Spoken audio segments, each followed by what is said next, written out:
I had a horribly frustrating experience this past week. Lori and I had borrowed from the library one of the greatest films ever made, and in fact one of my favorite films, Lawrence of Arabia.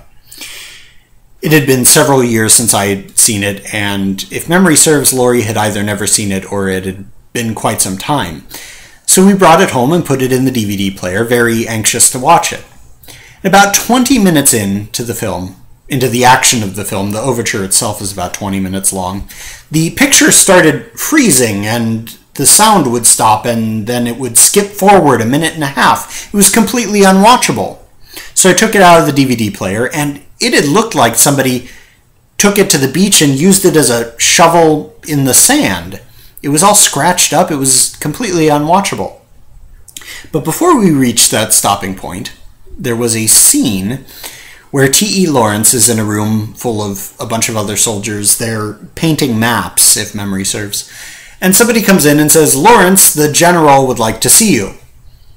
And Lawrence is over in the corner with a box of matches. And he is doing this.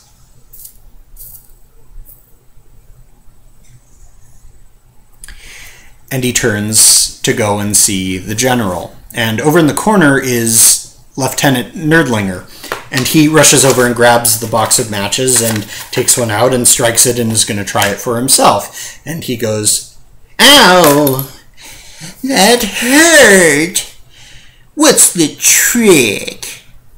It was an early cameo for Truman Capote, in case you didn't know. And Peter O'Toole turns back to the group of men and says, "The trick is to not care that it hurts." Our topic this time: are humans more inclined towards laughter or tears? I mentioned this topic to Lori and my response to the topic, and she immediately said that she thought that the correct answer was tears, because we cry far earlier in life, in fact immediately in life, far earlier than we ever laugh. I think that there's a compelling argument to be made for that. If you look at the natural world, it is full of grief, separation, sorrow, disease, loss, death, destruction. And that's just on a base naturalistic level. If you add the gloss of religion over the top of it, you have evil, wickedness, sin, desire, all of that sort of thing. But I contend that there is nothing either good or bad, but thinking makes it so. I have a modest example, and I don't usually have product endorsements, but this is the dark chocolate almond cherry cluster. They come to us by way of my parents, whose home we visited this last weekend, and they sent us home with a box of this. And Lori and I adore them. We can barely go past the cabinet without having one or two. In case you didn't know, I am very much a creature of habit. I fall into patterns. I do almost the same thing every single day. And I like this. I feel that having a life of order like that allows me to be freer, wilder, richer, more imaginative in my artistic life. Whereas if I am wild and disorganized in my personal life, I'm not going to get a whole lot done artistically or in any other way for that matter. So let's suppose that Lori and I are procuring these for our house with regularity, which is within our capacity to do, which is exactly why we don't. And every night I come home and have dinner, and after dinner I have 2 dark chocolate almond cherry clusters. And one Thursday, those damned Thursdays, I come home and I am tired, I am weary, my chiffon is wet, I sit down and I have my dinner, and it's a whole nother day before my weekend, and I am exhausted, and after I am finished eating, I go over to the cabinet to have my dark chocolate almond cherry cluster that I know that we have a full box in the cabinet, but they're not there. Somebody has eaten them, or they toppled over and the dogs ate them, but they're not there.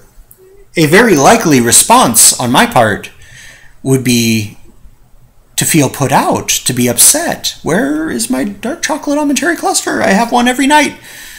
I want my dark chocolate almond cherry. I need my... You hear that so often. People say that they need things that they want or have grown accustomed to.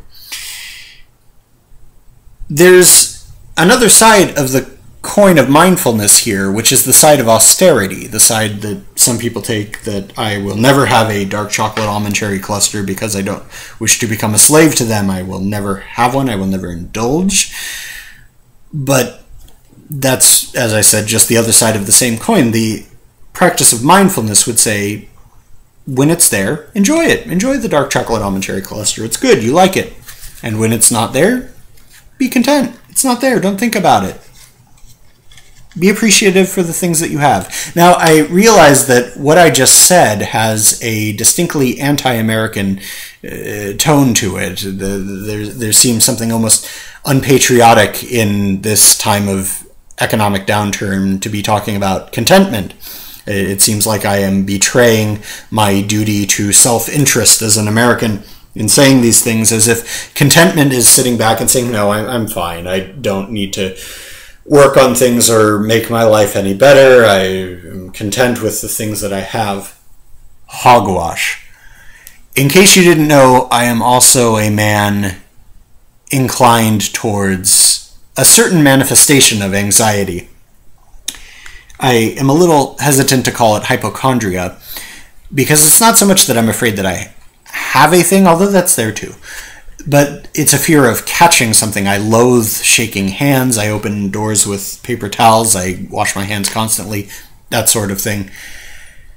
And to say that I don't go a day without thinking with great anxiety about decay, decline, entropy, my inevitable death, would be an understatement. I dare say I probably don't go a quarter of an hour without thinking about it. I'm consumed with these thoughts, sometimes constantly.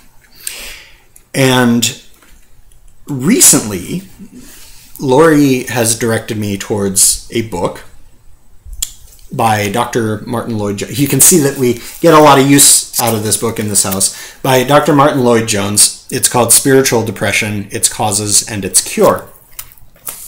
It has been an immensely helpful book to me. Now, of course, as most of you know, that I do come from the Judeo-Christian Protestant, specifically Quaker, perspective myself. Martin Lloyd-Jones is not a Quaker. I'm getting on a rabbit trail here. There's a chapter that I've been reading and rereading daily to drill it into my head, in which he talks about anxiety, specifically the form that I struggle with.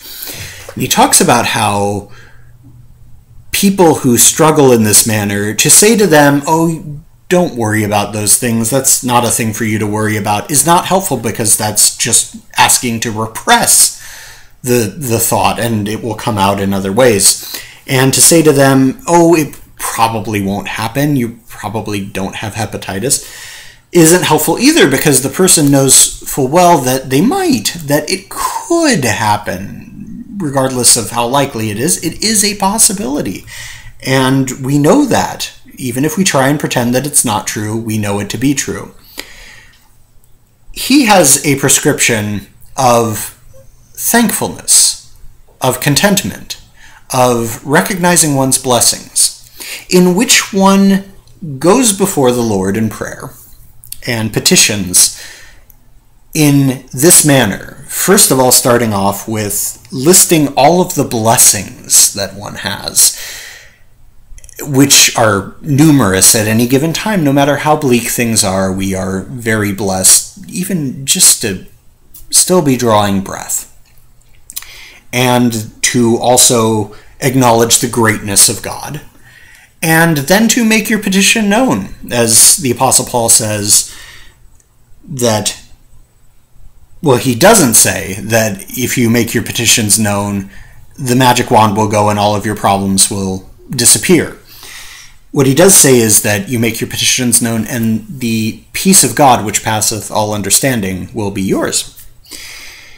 And you do so by first coming from the point of view of thankfulness, of contentment, of appreciation. I would hasten to add that this is not something that I've mastered in the least. This is something that I struggle with from moment to moment, and I think that all of us who struggle with anxiety do, against the incline towards tears. We have to consistently take arm against the sea of troubles and by opposing and them.